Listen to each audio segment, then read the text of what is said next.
Baik. Bismillahirrahmanirrahim. Assalamualaikum warahmatullahi wabarakatuh. Kurang semangat. Assalamualaikum warahmatullahi wabarakatuh. Baik, perkenalkan nama saya Muhammad Ridwan Hilmi Yunus dengan NIM 20200410168 dari kelas bisnis digital. Di sini saya akan sedikit menjabarkan mengenai apa saja yang menjadi faktor kegagalan JDID atau perusahaan e-commerce elektronik yang berasal dari Cina yang membuka cabang di Indonesia dan bagaimana strategi dalam mengatasi kegagalan tersebut. Di sini saya mengambil referensi dari eh, web yaitu suara.com dan eh, channel YouTube Raymond Chin. Jadi dari data yang saya lihat itu faktor kegagalan perusahaan JDID ini ialah yang pertama itu mereka kehabisan dana segar. Yang dana dalam suatu perusahaan merupakan salah satu hal yang sangat vital. Ya, apabila perusahaan tidak memiliki tidak memiliki kas, maka perusahaan tersebut akan sulit dalam menjalankan operasional. Karena dalam menjalankan operasional itu perusahaan perlu untuk maintenance, lalu untuk menggaji karyawan, lalu untuk apabila perusahaan itu melakukan sewa, perusahaan perlu membayarnya dan lain sebagainya. Dan apabila tidak ada kas yang yang masuk, maka perusahaan akan sulit dalam menjalankan operasionalnya.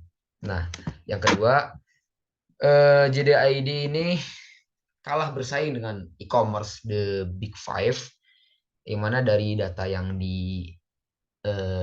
telah saya lihat bahwasanya penetrasi kurang lebih intinya eh, jangkauan jangkauan JDID ini hanya sekitar kurang lebih 2 jutaan, sedangkan perusahaan seperti yang tingkat pertama antara Tokopedia atau Shopee itu mereka mencapai 100 jutaan kurang lebih. Nah, yang ketiga, eh, JDID ini terlambat masuk pasar. Karena yang kita ketahui bahwasanya JDID ini masuk ke Indonesia ini tahun 2015. Sedangkan tahun 2015 itu mungkin eh, sudah sudah cukup bermunculan perusahaan-perusahaan e-commerce lain. Jadi mungkin JDID ini sedikit telat dalam masuk ke pasar Indonesia.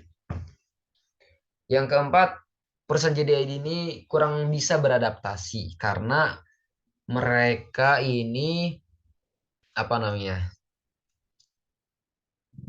kurang dapat beradaptasi dalam artian eh, cukup dalam artian budaya-budaya pemasaran penetrasi yang dari Cina itu masih cukup kental yang dibawa ke Indonesia sehingga penetrasi pemasarannya kurang dapat diterima oleh pasar di Indonesia. Jadi kurang dapat beradaptasi. Yang kelima, IDID ini bad hearing ya, dalam artian mereka ini kualitas penerimaan karyawannya kurang baik karena terbukti dari eh, atasan-atasan JDID ini, mereka ini bahkan disebut oleh petinggi JD JD yang di pusat, disebut bahwasanya petinggi yang di Indonesia ini, mereka ini kurang lebih intinya petinggi yang di Indonesia ini, mereka ini hanya dapat mempercantik suasana dengan apa? Dengan cara memperindah, dengan cara membuat PPT yang mewah, yang bagus.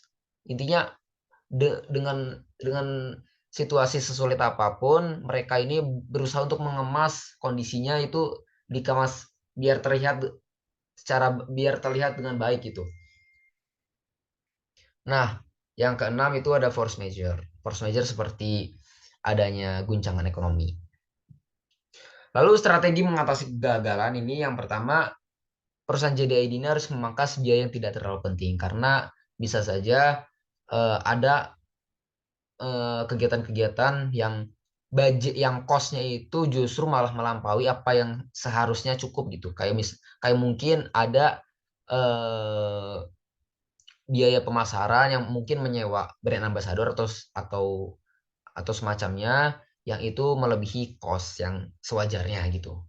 Yang kedua, perusahaan ini harus memanfaatkan teknologi dalam operasional karena saat ini merupakan industri eh, 4.0 bahkan digadang-gadang menuju 5.0 di antara itu. Nah, apabila perusahaan ini dapat memanfaatkan secara total, maka perusahaan ini dapat memangkas karyawan-karyawan dan memanfaatkan teknologi untuk bekerja, menggantikan peran karyawan. Yang ketiga, harus memperbaiki hiring karyawan karena itu tadi banyak petinggi yang di Indonesia ini yang justru bukannya kinerjanya bagus, justru mereka malah mengemas situasi yang sulit menjadi terlihat bagus gitu, terlihat baik-baik saja. Dan yang keempat, harus beradaptasi dengan pasar di Indonesia karena belum tentu kita melakukan replikasi atas pemasaran di daerah A terus kita terapin ke daerah B itu berhasil di daerah B gitu. Mungkin hanya itu yang dapat saya sampaikan. Kurang lebihnya mohon maaf. Wabillahi taufik wal hidayah. Wassalamualaikum warahmatullahi wabarakatuh.